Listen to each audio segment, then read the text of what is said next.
Supreme કોર્ટે પણ કીધું કે ન લોકસભા ન વિધાનસભા सबसे ऊंची ग्राम सभा ત્યારે આપણા મુખ્ય વાત કરી કે ગ્રામ સભાનો પાવર છે અનુસૂચિ 5 વિસ્તારમાં ગ્રામ સભાની પરવાનગી લેવી પડે આ વિસ્તાર પૈસા 1996 અંતર્ગત આવે છે તમારે આ કાર્યક્રમ કરવા માટે તમારે આ પ્રકારનું પ્લાન્ટેશન કરવા માટે ગ્રામ સભાને કેમ જાણ કરવામાં નથી આવી ગામ લોકોને કેમ નોટિસો આપવામાં નથી આવી ગામ સભાની મંજૂરી કેમ લેવામાં નથી આવી એવા સવાલો કરતા વનકર્મીઓએ પોલીસ અધિકારીઓએ ઉશ્કેરાઈ જઈને આપણા 10 થી 15 આગેવાનોને પકડીને બળજબરીપૂર્વક અહીંથી પોલીસ સ્ટેશને લઈ જવા માટેના પ્રયાસો કર્યા ત્યારે ગામના લોકો એમને છોડાવવા માટે આગળ આવ્યા ગામ લોકો છોડાવવાનો પ્રયાસ કર્યો ત્યારે પોલીસના અધિકારીઓએ પૂર્વ આયોજિત કાવતરા મુજબ એ લોકોએ ગામના લોકોને દોડાવીને લાઠીચાર્જ કર્યો હમણાં જ ગામના મુખીએ ગામના સરપંચો એમને ગામના પોલીસ પટેલે મને કીધું કે લગભગ 32 થી 35 લોકો ગંભીર રીતે ઘવાયેલા છે એમને ઈજાઓ પહોંચી છે અને એ લોકો પોલીસના ડરના કારણે સરકારી દવાખાનામાં નથી ગયા પણ ઔષધિઓની દવા કરે છે દેશી દવા કરે છે અને આજે પણ એ લોકોની સ્થિતિ ખૂબ જ ગંભીર છે ત્યારે મિત્રો સવાલ એ થાય છે કે આ પ્રકારની સૂચના કોણે આપી પોલીસને કયા ભાજપના નેતાઓએ પોલીસને મોકલ્યા કયા ભાજપના નેતાઓના ઈશારે લાઠીચાર્જ થયો કયા ભાજપના નેતાઓના ઈશારે અહીંયા 27 જેટલા ટીયર ગેસ છોડવામાં આવ્યા અને કયા ભાજપના નેતાના ઈશારે અહીંયા 50 થી પણ વધારે રાઉન્ડ ફાયરિંગ કરાવવામાં આવ્યું આ ફાયરિંગમાં નાસભાગ કરતા ઘણી માતાઓ ઘણા બહેનો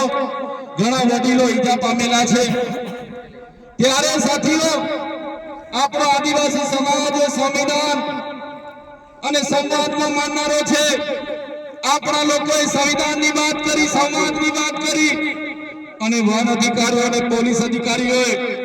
એમનો સત્તાનો ઉપયોગ કર્યો ભાજપના નેતાઓના ઈશારે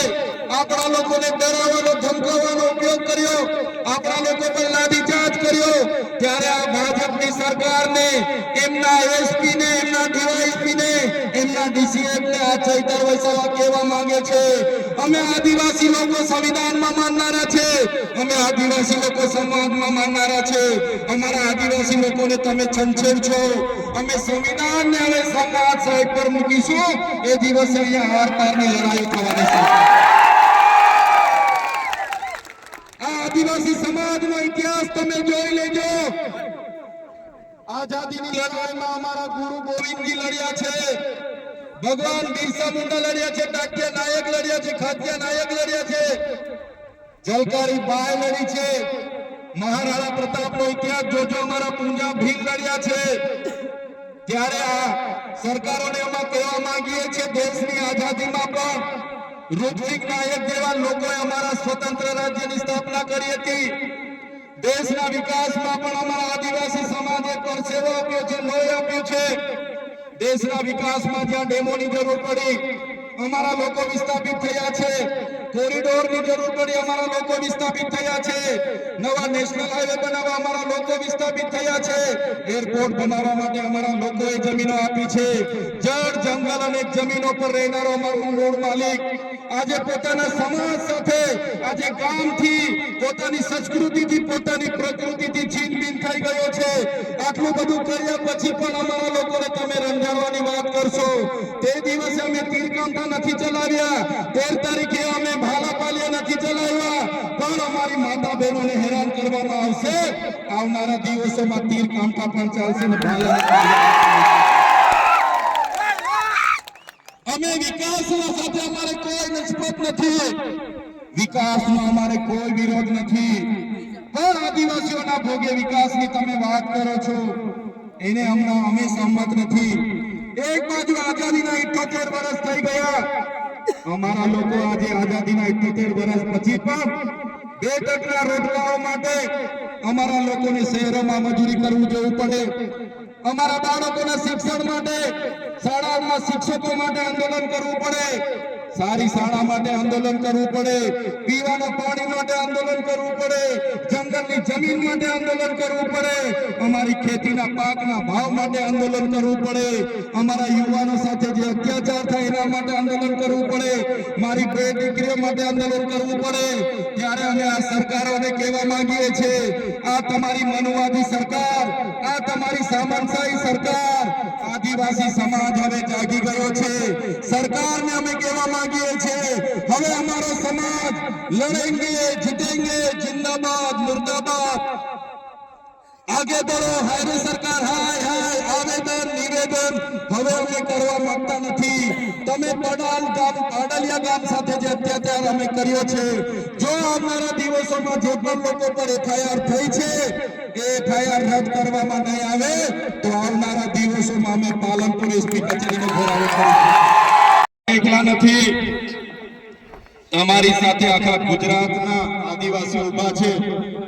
અને જે આદિવાસીઓને બદનામ કરવાનો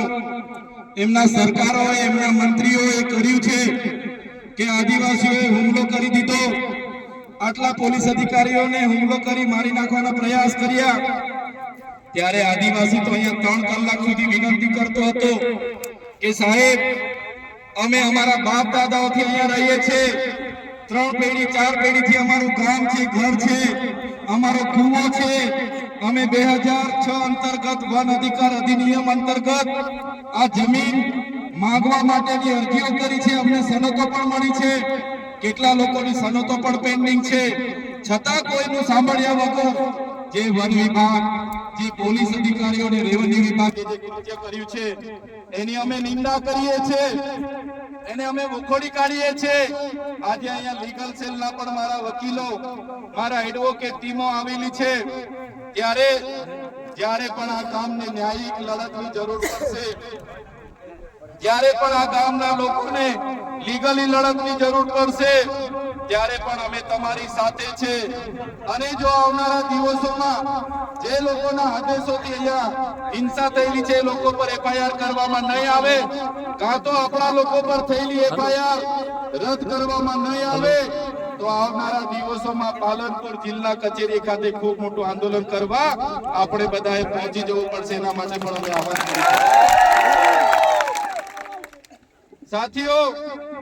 ગુજરાતમાં આપણે 15% આદિવાસી વસ્તી છે, 15% આદિવાસી વસ્તી છે. રાજસ્થાન આપણી નજીક છે, મધ્યપ્રદેશ નજીક છે. કોઈએ ડરવાની જરૂર નથી. જે લોકો સંવિધાનનું ઉલ્લંઘન કરીને આપણને ડરાવવાની કોશિશ કરે છે, ત્યારે એ સંવિધાન એ બાબા સાહેબ આંબેડકરે બનાવેલું સંવિધાન છે, જયપાલસિંહ મુંડાએ બનાવેલું સંવિધાન છે. અનુસૂચિ 5 માં મળેલા આપણા અધિકારો છે એને બચાવવા માટે આપણે બધાએ હવે આગળ આવવું પડશે. મારા યુવાનો, મારા વડીલો, મારી માતા બહેનોને કહેવા માંગુ છું, આજે પાડલિયા ગામમાં જે થયું છે એની પાછળ ઉદ્યોગપતિઓના હાથ છે, એની પાછળ ભાજપના મંત્રી તંત્રીઓના હાથ છે. એમણે પોલીસ અને વન વિભાગને એમનો હાથો બનાવીને આપણી સાથે લડાવીને, આપણને ડરાવીને આપણી જમીન મેળવવાના પ્રયાસો કર્યા છે. ત્યારે આપણે બધાએ પક્ષ, પાર્ટી, સંગઠન, સંપ્રદાય અને બધું જ ભૂલીને એક આદિવાસી તરીકે જ્યારે પણ આપણા ભાઈ સાથે અન્યાય થાય, જ્યારે પણ આપણી બેન સાથે અન્યાય થાય, જ્યારે પણ આપણી જરૂર પડે ત્યારે બધાએ એક અવાજ પર ભેગા થવા માટે તૈયાર થઈ જવું પડશે, નહીં તો આપણી જમીન આ લોકો આપણા પરથી છીનવી લેશે. ત્યારે સાથીઓ, આજે મારી તબિયત પણ નરમ હતી, પણ જે મારી બેન કાલે પરમ દિવસે એમના વિડીયો મેં જોયા, ગામના લોકો સાથે સંપર્ક કર્યો, ત્યારે મને થયું કે જઈને બેનને મળીએ, હકીકત જાણીએ. અને અહીંયા આવીને જોયું ને જાણ્યું, ખરેખર ખૂબ અત્યાચાર આપણા લોકો સાથે થયો છે. અને પાછા આપણા લોકો પર જ એફઆઈઆર થઈ છે અને કોમ્બિંગ કરીને બધાને પકડવાની વાત છે. ત્યારે કોઈએ ડરવાની જરૂર નથી. ક્યાંય પણ તમારી સાથે અન્યાય થશે તો આખા ગુજરાતનો, આજુબાજુ રાજસ્થાન હોય કે મધ્યપ્રદેશનો આદિવાસી સમાજ તમારી સાથે છે. ત્યારે મારા વડીલો, મારી યુવાનો, મારા ભાઈઓ અને બહેનોને અમે કહેવા માટે આવ્યા છે, જ્યારે પણ આદિવાસી સમાજની લડતની વાત હશે, જ્યારે પણ આદિવાસી સમાજ માટે લડવાનું હશે,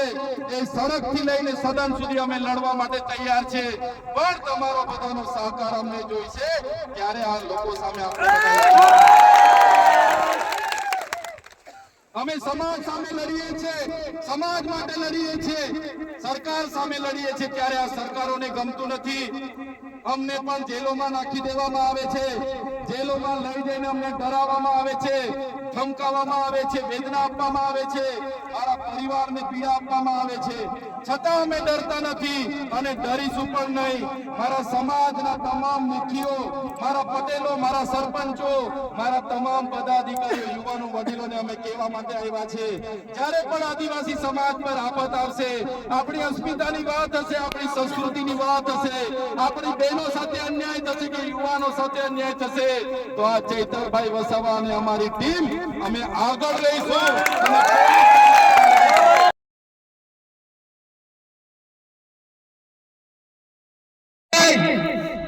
તમારે એફઆઈઆર કરવી હતી, જે પોલીસ અધિકારીઓએ લાઠીચાર્જ કર્યો, જેમનો આદેશથી લાઠીચાર્જ થયો, એવા ઉચ્ચ અધિકારીઓ પર એફઆઈઆર કરો, એ નેતાઓ પર પણ એફઆઈઆર કરો, એમના પર પણ કાર્યવાહી કરો. ભાજપના વન મંત્રી હમણાં જ નવા વનના મંત્રી બન્યા છે,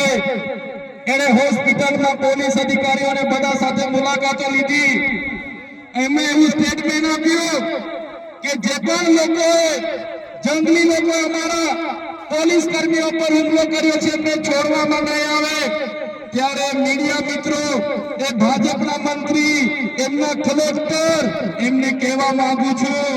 છોડવામાં નહીં આવે નહીં. આ આદિવાસી સમાજ છે, અમારા એક પણ અમારા પાડલિયા ગામના એક પણ આગેવાનને ખોટી રીતે હેરાન કરશો તો અંબાજીથી ઉમરગામ નહીં, રાજસ્થાન અને મધ્યપ્રદેશના પણ હજારો આદિવાસીઓ અહીંયા આવીને ઉભા થઈ જશે. એફઆઈઆર રદ કરો, અને તમારે એફઆઈઆર કરવી છે તો બંને પક્ષે એફઆઈઆર કરો. તમારા પોલીસ અધિકારીઓ, વન અધિકારીઓ પર બી એફઆઈઆર હોવી જોઈએ, અને નાના અધિકારીઓ પર નહીં, કોન્સ્ટેબલ, બીટગાર્ડ પર નહીં, પીએસઆઈ, ફોરેસ્ટર પર નહીં, એમના ડીસીએફ પર એફઆઈઆર કરો, એમના એસપી પર એફઆઈઆર કરો, એમના ડીવાયએસપી પર એફઆઈઆર કરો, કેમ કે એમના આદેશથી અહીંયા હિંસા થયેલી છે. ત્યારે સાથીઓ તમે જોઈ લો, આજે દેશમાં એ ચાહે છત્તીસગઢ હોય, ઝારખંડ હોય, આસામ હોય, મિઝોરમ હોય, મેઘાલય હોય, નાગાલેન્ડ હોય કે મણિપુર હોય, આજે આદિવાસીઓ સામે પોલીસ લડી રહી છે, આજે દેશની આર્મી સામે આદિવાસી લડી રહેલો છે, આજે આખા દેશની અડધી આર્મી આદિવાસીઓ સામે લડે છે. કેમ કે આદિવાસી આજે પોતાની મૂળ જમીન બચાવવાના પ્રયાસો કરે છે, અને આ ભાજપની સરકાર